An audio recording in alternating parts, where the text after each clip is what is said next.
నమస్కారం. శ్రీ స్తుతి భక్తి ఛానల్ ప్రేక్షకులకు స్వాగతం, శుభస్వాగతం.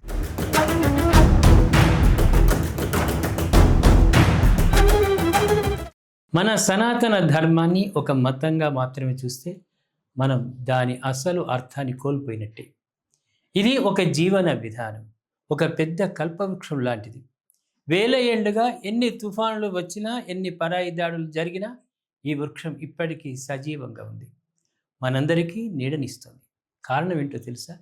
దీని వేళ్ళు వేదాల్లో ఉన్నాయి. సనాతన ధర్మంలో ప్రధాన గ్రంథం వేదం. ఆ వేదాన్ని ఆధారం చేసుకుని శృతులు, పురాణాలు, ఆగమాలు వెలుసిల్లుతున్నాయి.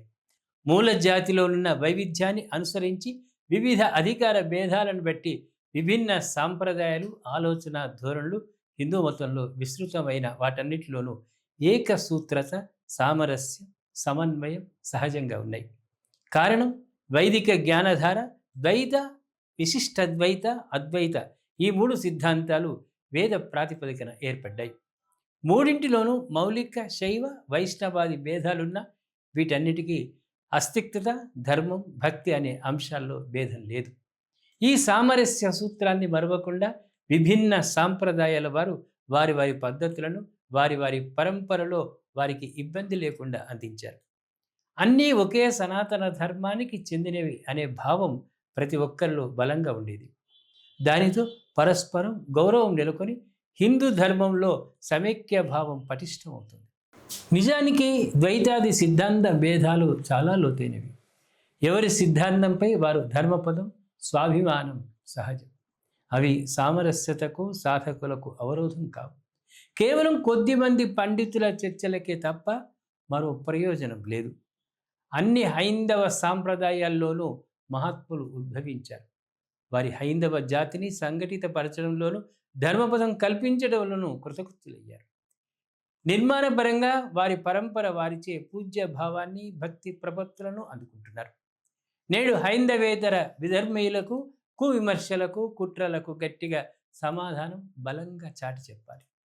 హిందువుల్లో సిద్ధాంత భేదాలు ఎలా ఉన్నా అందరిలోనూ సామాన్య అంశాలు చాలా ఉన్నాయి. అద్వైత సాంప్రదాయంలో నెలకొన్న పీఠాలలో, ఆలయాల్లో ద్వైత సాంప్రదాయం పీఠం ఒకటి. ఆలయాల్లో చేసే పూజలు, స్తోత్రాలు, హోమాలు, పారాయణాలు, ఉత్సవాలు అన్నీ ఒకటవుతున్నాయి. భక్తులు అన్ని పీఠాలను, ఆలయాలను, ఆయా ఆచార్యులను, విష్ణు, శంకరాది దేవత భాగవతోత్తములను సమానంగానే సమాదరిస్తున్నారు. సర్వ జగద్రక్షుని విష్ణువన్న, శివుడన్న, జగన్మాత అన్న, గణేష్ అన్న, స్కంద, సూర్య రూపాల్లో కొలిచిన అంతా ఒకే పరమేశ్వరుని ఆరాధననే విజ్ఞతతో వెలుగొందుతున్నారు. హైందవత్వం జ్ఞానధారలన్నీ కూడా ఉన్నదే పరమావిధిగా నమస్కారం కేవలం చేయవలేదు. ప్రతిపక్షతో అన్న శంకరం ప్రతిపం బుద్ధి. ఈ నెల 29వ తేదీ ఆదివారం మన రిఫ్లెక్షన్ ఛానల్ ద్వారా మనం నిర్వహిస్తున్న 4వ కాంక్లేవ్, అలాగే వరుసగా 3వ సనాతన కాంక్లేవ్ను మనం జరుపుకోబోతున్నాం. గత 2 సంవత్సరాలుగా మనం నిర్వహించిన కాంక్లేవ్స్ ఏ స్థాయిలో జరిగాయో మీ అందరికీ తెలుసు. అద్భుతమైన వక్తలు, వివిధ అంశాల మీద లోతైన చర్చలు, వీటన్నిటిని మించి సనాతన అవార్డ్స్ పేరుతో క్షేత్ర స్థాయిలో నిశ్శబ్దంగా ధర్మం కోసం పనిచేస్తున్న వీరులను మనం గౌరవించుకున్నాం. ఇంకా వైభవంగా ఈ కార్యక్రమాన్ని మనం నిర్వహించుకోబోతున్నాం. మనం చేస్తున్న ఈ భారీ కార్యక్రమాలకు ఖచ్చితంగా ఆర్థిక వనరుల అవసరం ఉంటుంది. గత 3 కాంక్లేవ్స్ కూడా ఎన్నో కష్ట నష్టాలకు వచ్చి మనం చేసుకున్నాం. ఒక జాతీయవాద ఛానల్కు యాడ్స్ ఇవ్వడానికి కూడా ఈరోజు కార్పొరేట్ సంస్థల దగ్గర నుంచి చిన్న వార్త అందరూ వెనకాడుతున్నారు. ఈసారి సనాతన కాంక్లేవ్ విజయవంతం కావడానికి మీ సహకారం కోరుతున్నారు. ఇది కేవలం ఒక ప్రోగ్రామ్స్ కోసం ఇచ్చే డబ్బు కాదు, ఇది ధర్మ యుద్ధానికి మీరిచ్చే మద్దతుగా మేము చూసుకుంటాం. ఈ కార్యక్రమానికి వచ్చే ప్రతి ఒక్కరు కూడా కింద కనిపిస్తున్నటువంటి www.reflectionbharat.com వెబ్సైట్లోకి వెళ్ళి తప్పకుండా రిజిస్టర్ చేసుకోండి.